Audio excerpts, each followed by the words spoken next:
ప్రతిష్టకు ముందే దర్శనమిచ్చిన విగ్రహం 51 అంగుళాల బాలరాముడు.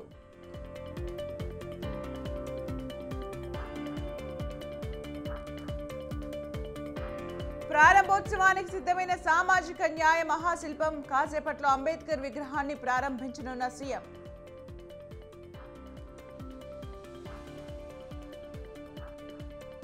ఏం చేశాడని విశ్వసనీయత గురించి మాట్లాడుతున్నారు సీఎం జగన్ పై చంద్రబాబు విమర్శలు.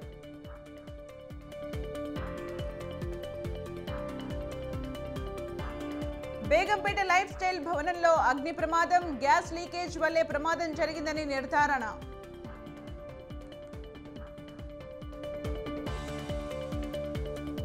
జమిలీ ఎన్నికలు రాజ్యాంగ విరుద్ధం. కమిటీని రద్దు చేయండన్న ఖర్గే.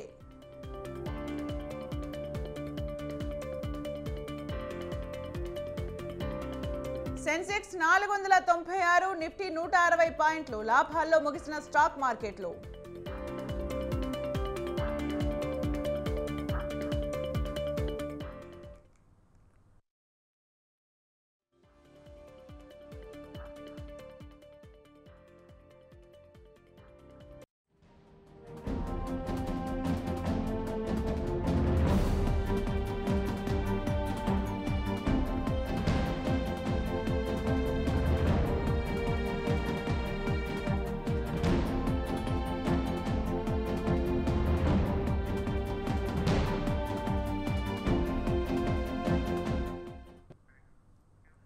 గుంటూరు కారం సినిమా ఆడే థియేటర్ల వద్ద ఆందోళనలు కొనసాగుతున్నాయి. సినిమా సమాజానికి చెడు సంకేతాలు ఇచ్చే విధంగా ఉందని ప్రజా సంఘాలు ఆందోళన వ్యక్తం చేస్తున్నాయి. ఖమ్మం తిరుమల థియేటర్ వద్ద ఆందోళనకారులు నిరసన వ్యక్తం చేసి సినిమా ప్రదర్శిస్తుండగానే స్క్రీన్ పైకి చొచ్చుకెళ్లారు. ప్రతి నాయకులుగా నటించిన నటులు జగపతి బాబు, సునీల్లకు ప్రముఖ కమ్యూనిస్టు సిద్ధాంతకర్తలైన కార్ల్ మార్క్స్, లెనిన్ పేర్లు పెట్టడాన్ని విద్యార్థి సంఘాలు తప్పుబట్టాయి. ఆందోళనకారులు థియేటర్లోకి దూసుకెళ్లడంతో వీక్షకులు ఒక్కసారిగా ఉద్రిక్త వాతావరణం నెలకొంది. పోలీసులు రంగప్రవేశం చేసి ఆందోళనకారుల్ని చెదరగొట్టారు.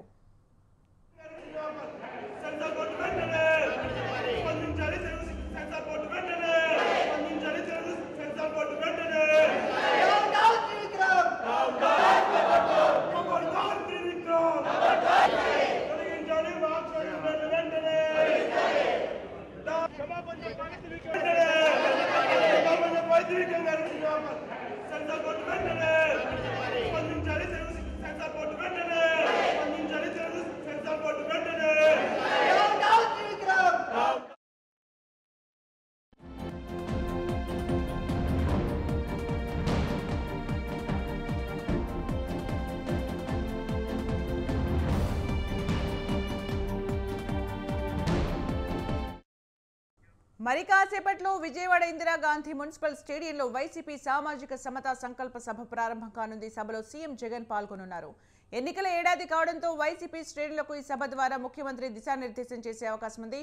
సాయంత్రం స్వరాజ్ మైదానంలో డాక్టర్ బిఆర్ అంబేద్కర్ సామాజిక న్యాయ మహాశిల్పాన్ని ముఖ్యమంత్రి ఆవిష్కరిస్తారు. మరింత సమాచారం మా ప్రతినిధి రమేష్ అందిస్తారు.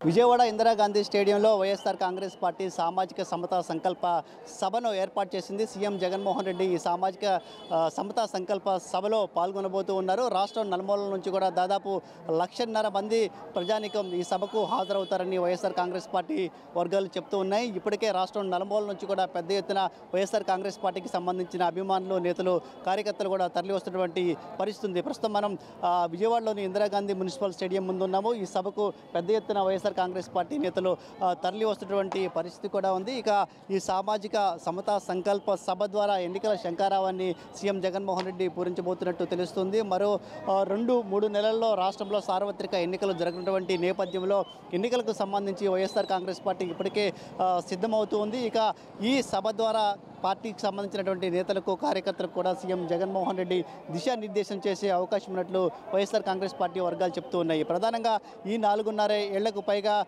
పాలనలో చేసినటువంటి అభివృద్ధి, సంక్షేమ కార్యక్రమాలను ప్రజల్లోకి విస్తృతంగా తీసుకువెళ్లేందుకు తీసుకోవాల్సినటువంటి చర్యలపైన పార్టీ కేడర్కు సీఎం జగన్మోహన్ రెడ్డి ఈ సామాజిక సమతా సంకల్ప సభ ద్వారా దిశానిర్దేశం చేయనున్నట్లు తెలుస్తూ ఉంది. వచ్చే ఎన్నికల్లో అధికారమే లక్ష్యంగా ఇప్పటికే అనేక కార్యక్రమాలను వైఎస్ఆర్ కాంగ్రెస్ పార్టీ ప్రభుత్వం చేపట్టినటువంటి పరిస్థితి కూడా ఉంది. ఇక త్వరలో సీఎం జగన్మోహన్ రెడ్డి కూడా ప్రజల్లోకి వెళ్లేందుకు సిద్ధమవుతున్నారు. పార్టీ కేడర్తోనూ నేతలతో కూడా సమావేశాలు ఏర్పాటు చేసేందుకు సిద్ధమవుతూ ఉన్నారు. ఇక విజయవాడ వేదిక జరుగుతున్నటువంటి ఈ సభ ద్వారానే ఎన్నికలకు సంబంధించి పూర్తిగా ఎన్నికల మోడ్లోకి సీఎం జగన్మోహన్ రెడ్డి వెళ్ళనున్నట్టు తెలుస్తుంది. ఇక ఈ సభ తర్వాత సాయంత్రం CM Jaganmohan Reddy doctor BR Ambedkar సామాజిక న్యాయ మహాశిల్పం విగ్రహాన్ని కూడా ఆవిష్కరించబోతూ ఉన్నారు. విజయవాడలోని స్వరాజ్ మైదాన్లో 165 అడుగుల అంబేద్కర్ విగ్రహాన్ని వైఎస్ఆర్ కాంగ్రెస్ పార్టీ ప్రభుత్వం ఏర్పాటు చేసింది. దాదాపు 400 కోట్ల రూపాయలు ఖర్చించి ఈ విగ్రహాన్ని ఏర్పాటు చేయడం జరిగింది. ఒక విగ్రహం ఏర్పాటు చేయడమే కాకుండా అంబేద్కర్ జీవితానికి సంబంధించినటువంటి అనేక విశేషాలతో కూడినటువంటి స్మృతివనాన్ని కూడా ఇక్కడ ఏర్పాటు చేసినటువంటి పరిస్థితి కూడా ఉంది. ఈ సభ తర్వాత CM Jaganmohan Reddy doctor BR Ambedkar విగ్రహ ఆవిష్కరణ కార్యక్రమాన్ని కూడా చేయబోతూ ఉన్నారు. మొత్తంగా ఈరోజు వైఎస్ఆర్ కాంగ్రెస్ పార్టీ ఇటు సమతా సభను ఏర్పాటు చేయడంతో పాటు డాక్టర్ బిఆర్ అంబేద్కర్ విగ్రహ ఆవిష్కరణకు ఏర్పాట్లు చేసినటువంటి నేపథ్యంలో ఆ పార్టీకి సంబంధించినటువంటి నేతలు కావచ్చు, కార్యకర్తలు కూడా పెద్ద ఎత్తున తరలి వస్తూ ఉన్నారు. సీఎం జగన్మోహన్ రెడ్డి కూడా ఇటు సభలో పాల్గొంటారు. ఆ తర్వాత విగ్రహ ఆవిష్కరణ కార్యక్రమాలు కూడా పాల్గొనబోతున్నారు. దీనికి సంబంధించి పార్టీకి సంబంధించినటువంటి నేతలు, కార్యకర్తలు కూడా తరలి వస్తున్నటువంటి పరిస్థితి కూడా ప్రస్తుతం ఉంది. ఇక సభ ద్వారా సీఎం జగన్మోహన్ రెడ్డి ఏమి సందేశం ఇస్తారు, పార్టీ నేతలకు ఎలాంటి దిశానిర్దేశం చేస్తారనేది కూడా ఆసక్తిగా మారింది. Over to studio. కడప జిల్లా కమలాపురంలో రా కదలిరా కార్యక్రమంలో చంద్రబాబు నాయుడు మాట్లాడుతున్నారు. లైవ్ లో చూద్దాం.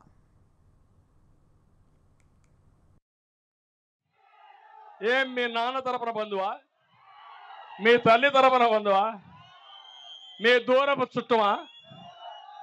మీ యొక్క ఆస్తి పైన ఆయన ఫోటో ఏంటి తమ్ముళ్ళు? ఫోటో పిచ్చోడు కాకపోతే ఇంకో పక్క మీ భూమి పక్కన సర్వే రాళ్ళు వేశాడు. ఆ సర్వే రాళ్ళ పైన బొమ్మ ఎవరిది అంటే మీరు ఆ పాపిష్టి ముఖం చూస్తానే ఉండాలా ఎప్పుడు. అందుకే అడిగా, రా కదిలిరా. ఈ పీడ విరగడ చేయాలంటే అందరూ సమిష్టిగా పోరాడాలి. నేను అడుగుతాను, ఇంకా భయపడతారా మీరు? పిరికితనం ఉందా అని మిమ్మల్ని అడుగుతున్నా. భయపడితే భయమే మనల్ని చంపేస్తుంది. ఎదురు తిరిగితే న్యాయం జరుగుతుంది. సిద్ధమా మీరు అడుగుతున్నా? 5 సంవత్సరాలు పరిపాలన చేసి ఒక్క ఎమ్మెల్యే తప్పు చేసినా చెప్పకుండా ఈ ఎమ్మెల్యేల కథంతా చెప్తాను ఎట్టున్నారని ఒక్కరిని కూడా మందలించకుండా ఇప్పుడు వచ్చి ఏమీ తెలియని నంగనాచమారిగా ఆయన తప్పు చేశాడు ఎమ్మెల్యే, ఆయన తీసేస్తా. ఈయన తప్పు చేశాడు ఎమ్మెల్యే, ఈ ఊరు నుంచి ఇంకొక ఊరికి మార్చేస్తా. ఒక ఊరు చెత్త, ఇంకొక ఊరు బంగారం అవుతున్నా తమ్ముళ్ళు. చెత్తే కదా. ఆ చెత్త ఎక్కడ వేయాలి? గార్బేజ్లు వేయాల. అవునా కదా? డంపింగ్ ఆడు. మా తమ్ముడు చెప్తాను డంపింగ్ ఆడులు వేయాలని. డంపింగ్ యార్డ్లో వేయాలని చెప్తా, మీ ఇంట్లో వేస్తానంటాడు. దానికి మీరు సిద్ధమా అని మిమ్మల్ని అడుగుతున్నా. అందుకే మిమ్మల్ని అడిగేది, మనలో చైతన్యం లేనంత వరకు ఈ పెద్ద మనిషి చెప్పిన తప్పు చెప్పకుండా కళ్ళార్చకుండా చెప్పేసి మనల్ని మోసం చేస్తాడు, దోపిడీ చేస్తాడు. ఒక్క విషయమే చూడండి, మనం ఒక కూలి మనిషి అయినా సరే, చిన్న కుటుంబం, అన్న చెల్లెలు ఉంటారు, 2 ఎకరాల భూమి ఉంటుంది. ఏం చేస్తారా మీరు? 2 ఎకరాలు నువ్వే కొట్టేస్తావా?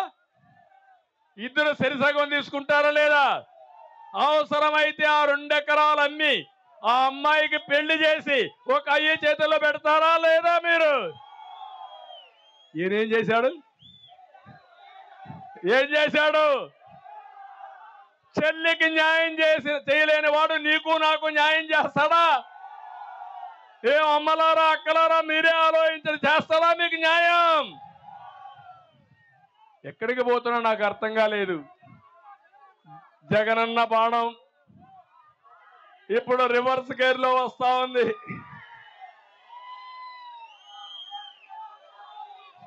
అంటే విలువలు లేని వ్యక్తులు రాజకీయాలకు అనర్హులు. ఒక వ్యక్తి ఆదర్శంగా ఉండాలి, నీతివంతంగా ఉండాలి, ప్రజలు మనల్ని చూసి ఫాలో అయ్యే పరిస్థితి రావాలి. అది కాకుండా ఈరోజు ఇష్ట ప్రకారం చేసే పరిస్థితికి వచ్చారు. నేను ఒకటే మిమ్మల్ని అందరిని అడుగుతున్నా, ఇప్పుడే బాబు షూరిటీ భవిష్యత్తు గ్యారంటీ ఇచ్చాను మీ అందరికీ. మా ఆడబిడ్డలకు హామీ ఇచ్చారు. ఆడబిడ్డ నిధి ప్రతి ఒక్క ఆడబిడ్డకి 1500 రూపాయలు నెలకు మీ ఇంటికి పంపించే బాధ్యత నాది, మీ అకౌంట్లో వేసే బాధ్యత నాది. ఎంతమంది మహిళలున్నా అంతమందికి ఇస్తా, నిబంధనలు లేవు. తల్లికి వందనం, ఎంతమంది పిల్లలుంటే అంతమందికి కోత లేకుండా 15,000 రూపాయలు మీకు ఇచ్చే బాధ్యత తెలుగుదేశం పార్టీది. ధరలు పెరిగాయి, బుద్ధి లేని ప్రభుత్వం పెంచుతూనే ఉంది. అందుకే నా ఆడబిడ్డలకు హామీ ఇస్తున్నా, 3 గ్యాస్ సిలిండర్లు ఉచితంగా ఇస్తానని హామీ ఇస్తున్నా. ఆర్టీసీ బస్సుల్లో ఉచిత ప్రయాణ సౌకర్యం ఏర్పాటు చేస్తాం. ఇది నా భరోసా మా ఆడబిడ్డలకి. ఇక్కడే మా తమ్ముళ్ళు ఉన్నారు, యువగళం. నూతన ఉత్సాహంతో ముందుకు రండి, సైకిల్ ఎక్కండి, తెలుగుదేశం జనసేన జెండాలు పట్టుకోండి, ఊరూరు తిరగండి. ఈ రాష్ట్రంలో రా కదిలిరా మెసేజ్ని ప్రతి ఒక్కరి గుండె చప్పుడుగా మీరు వినిపించండి. మిమ్మల్ని ఆదుకునే బాధ్యత, మీ భవిష్యత్తుకు గ్యారంటీ ఇచ్చే బాధ్యత మాదని మీ అందరికి హామీ ఇస్తున్నా. 20 లక్షల ఉద్యోగాలు ఇప్పిస్తాం, సంవత్సరం 4 లక్షలు ఇస్తాం. ఈ రాష్ట్రంలో ఉండే ప్రతి ఒక్క తమ్ముడికి పని కల్పించే బాధ్యత తెలుగుదేశం పార్టీది.